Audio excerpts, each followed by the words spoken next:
Buenas, qué grato contar con su compañía en el gran debate con Adolfo Becker. Seguimos en plena campaña política.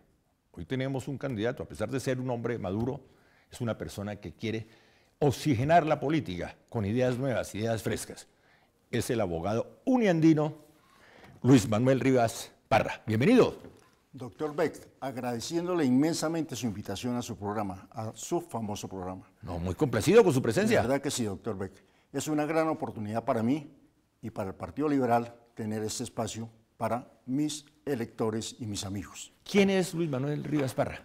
Luis Manuel Rivas Parra es una persona de origen humilde, una persona sencilla, una persona que viene de una formación autodidacta en los comienzos de mi carrera y posteriormente muy apegado a la academia. Inicié como, sin falsa modestia, como de pronto diría el doctor de la Calle, nuestro jefe en el Partido Liberal Colombiano, nuestro futuro presidente de la República. El doctor de la Calle inicia sus intervenciones diciendo que él viene de la universidad pública. Tengo ese paralelo con el doctor de la Calle. Por circunstancias de la vida, tuve la oportunidad de presentarme a la Escuela Superior de Administración Pública en el año 75, obteniendo prácticamente el primer lugar en el concurso para ingresar a dicha escuela, a la famosísima ESAP. La ESAP es la Universidad del Estado, la Universidad del Estado por excelencia. Lástima que a estas alturas de la vida la ESAP no haya tenido a sus miembros allí en el Congreso de la República al que aspiramos, o de pronto en las gobernaciones, de pronto en las alcaldías. Tal vez uno que otro ha llegado a las alcaldías.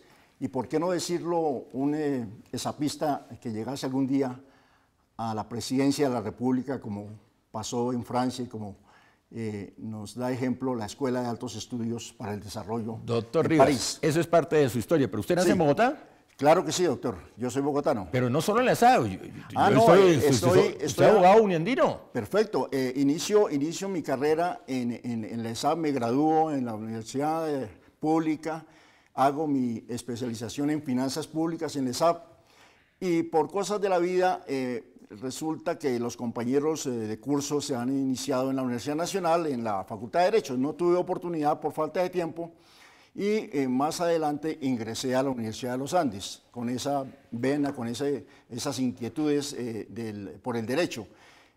Tuve la gran fortuna de conocer al doctor Carlos Gustavo Arrieta, que fue mi mentor allí y fue la persona que me dio acceso a la universidad más prestigiosa de este país. Usted habla de Carlos Gustavo Arrieta, hijo. Junior. Sí, claro, porque hay que recordar al padre, que era Arrieta, también era Gustavo Arrieta. También Carlos Gustavo Arrieta. Que fue ministro de Minas. Claro, una persona. Del doctor Lleras, entonces. De una tradición y una sapiencia y un profesionalismo único. Entonces, ¿por Carlos Gustavo Arrieta llega a la política? Carlos Gustavo Arrieta es la persona de nuestra generación y él como decano de la Facultad de Derecho de la Universidad de los Andes me permite el acceso a la universidad en donde con grandes esfuerzos logré sacar la carrera de Derecho.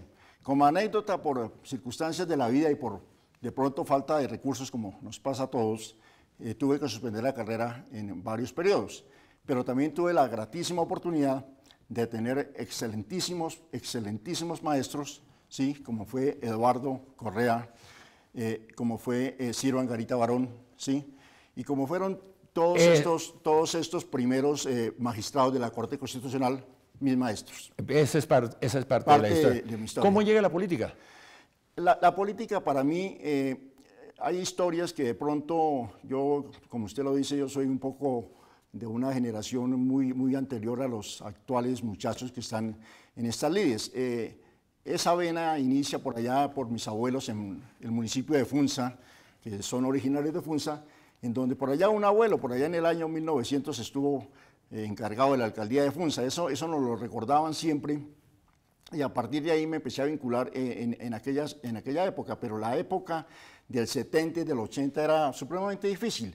Entonces había grandes jerarcas en la política y uno inicialmente hacía carrera pegando afiches, doctor.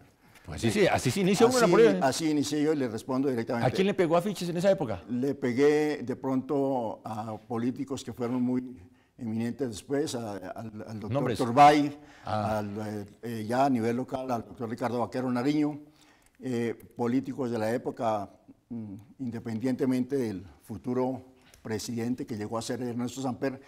Trabajé con Ernesto Samper cuando él inicialmente hizo su primer campaña al Consejo de Bogotá. Es decir, uno en la política sí, en Colombia sí puede pasar de pegar afiches a ser candidato a la presidencia. Aspiro a ser senador de No, la pero República. digo yo, uno sí puede pasar si hay oportunidades. Con toda seguridad. Si hay oportunidades en la política colombiana. Hoy sí, doctor. Antiguamente la cuestión era muy cerrada. Hoy yo lo veo viable, especialmente para el tema que vamos. En este momento en Colombia, el tema estrella es la corrupción. Es el tema central. Es el tema central. Por encima de todos los temas. Correcto, doctor. Lo que se lleva la corrupción diariamente, que la gente no alcanza a calcular. Y nos quedamos con frases como la del doctor Turbay, Sí. que en paz descanse, que la corrupción en sus justas proporciones. Absurdo. Pero eso no tiene presentación tampoco. Lo grave es que el país aceptó esa frase, ¿no? Eso es lo grave. Lo aceptaron. No, la corrupción es corrupción. Es como Un peso, como 1.000 millones. El que se roba un peso. De que se está embarazada o medio embarazada. Sí, no, se está embarazada. Sí, no. Así de sencillo. O se es corrupto o no se es corrupto. Correcto. Estamos de acuerdo. De manera que en este momento es la bandera del pueblo colombiano, de los 50 millones de colombianos. En mis tesis, en mis estudios, sé que somos 50 millones hace mucho rato. Y en mis estudios sé que en Bogotá somos más de 10 millones de personas. ¿Y usted retoma el tema de la corrupción como eje central de su campaña? Ese es uno de los objetivos por aquello del cambio. No la palabra cambio que tradicionalmente han usado los políticos. Está muy desgastada. No, es que en este momento, si Colombia no toma conciencia del cambio, nos fuimos al abismo. ¿Y eso qué significa? Eso significa, doctor, lo que está de moda, especialmente la última semana. Hay que cambiar a los viejos políticos. Hay que cambiar a los corruptos. Hay que decirle a la prensa que no ensalce tanto a las personas que han estado 20 y 30 años en el Congreso de la República. Es que hay cosas absurdas y fáciles de probar y que la Fiscalía seguramente va a tomar nota de esto. Por ejemplo.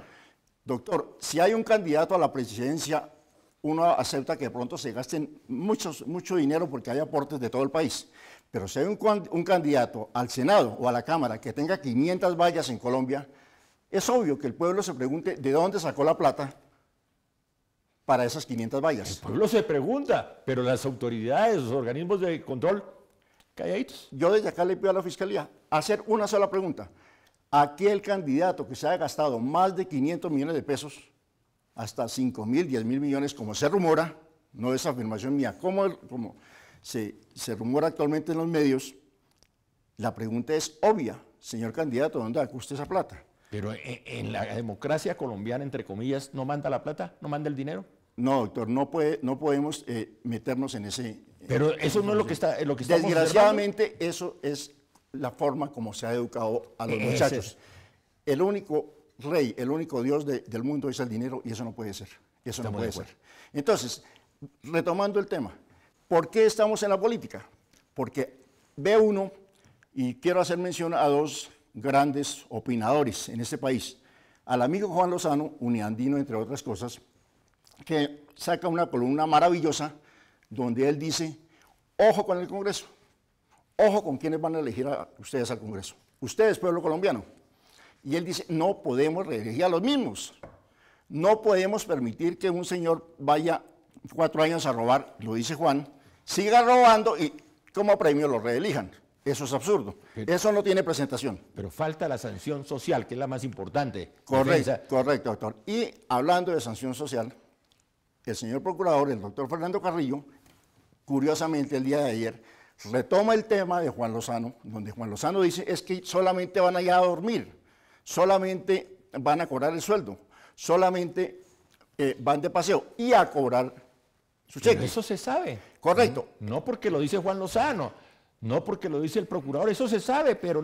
Y el procurador nos dice en la columna de ayer, por favor abstencionistas, por favor voten blanco, no premien a los corruptos, no los reelijan. Pero aquí no solo se premia, no los reelijan. No solo se premia, los condecoran, tienen aceptación social, aplausos constantes. Y estamos generando un círculo vicioso de la corrupción, es el que más tenga. Veía yo ayer en cierre de campaña en Plaza Pública, veía 500, 600 carros con banderas de todo tipo, pagándole a asistentes, además de su almuerzo y demás. El cierre de campaña por candidato fueron 500 millones. Eso es mucha plata. Bueno, volviendo al tema de su propuesta. De mi propuesta. la idea mía, y invito al pueblo colombiano, es a que no reelijan a los corruptos. Yo no hablo senadores, yo no hablo de congresistas, de representantes de la Cámara, hablo de corruptos en general. El pueblo colombiano sabe quiénes son.